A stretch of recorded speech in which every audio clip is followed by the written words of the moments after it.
അമ്പൂരിയിൽ മകൻ അച്ഛനെ കസേര കൊണ്ട് അടിച്ചു കൊന്നു. ഇന്നലെ രാത്രി 11:30-ഓടെയാണ് സംഭവം. അമ്പൂരി തുടിയങ്കോണം കൂരല്ലൂർ ഹൗസിൽ തോമസ് അബ്രഹാമാണ് മരിച്ചത്. സംഭവത്തിൽ തോമസിന്റെ മകനായ ഷാനുവിനെ വെള്ളറട പോലീസ് കസ്റ്റഡിയിലെടുത്തു. ഇന്നലെ ഷാനുവിന്റെ 2ാം വിവാഹ വാർഷികമായിരുന്നു. ഇതുമായി ബന്ധപ്പെട്ടുള്ള ആഘോഷത്തിനിടെ മദ്യപിച്ച് ഷാനു ചിലരുമായി വാക്കുതർക്കവും ബഹളവുമായി. ഇത് കണ്ട് തോമസ് ഇവർക്കരികിലേക്ക് എത്തുകയും ഇവരെ പറഞ്ഞു വിലക്കാൻ ശ്രമിക്കുകയും ചെയ്തു. ഇതിനിടെയാണ് പ്രകോപിതനായ ഷാനു കസേരയെടുത്ത് എബ്രഹാമിനെ അടിച്ചത്.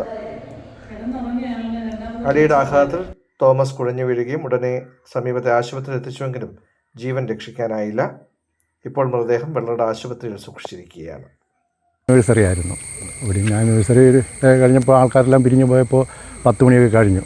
11 മണിക്കാണ് ഈ സംഭവം നടന്നെന്ന് പറയുന്നു. നമ്മൾ വന്ന് നോക്കി കസേരയൊക്കെ അടിച്ച് തകർത്തിട്ടിട്ടുണ്ട്. അപ്പോൾ അപ്പനെ മകനെ കസേരയിട്ട് അടിച്ചു എന്നുള്ളതാണ് നമുക്ക് കിട്ടിയ റിപ്പോർട്ട്.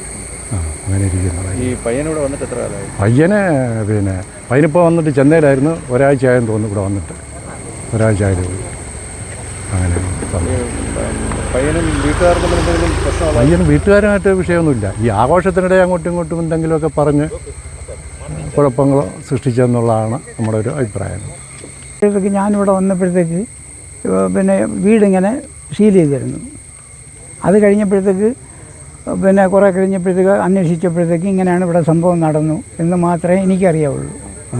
ഈ കേട്ട എന്താണ് സംഭവം? ഇങ്ങനെ മോൻ അച്ഛനെ കസേര എടുത്ത് അടിച്ചു ആ സ്പോട്ടിൽ തന്നെ അച്ഛൻ മരിച്ചു. ഇങ്ങനെ പോലീസുകാർ കൊണ്ടുപോയിരുന്നു. ഇത് മാത്രമേ എനിക്കറിയാവുള്ളൂ.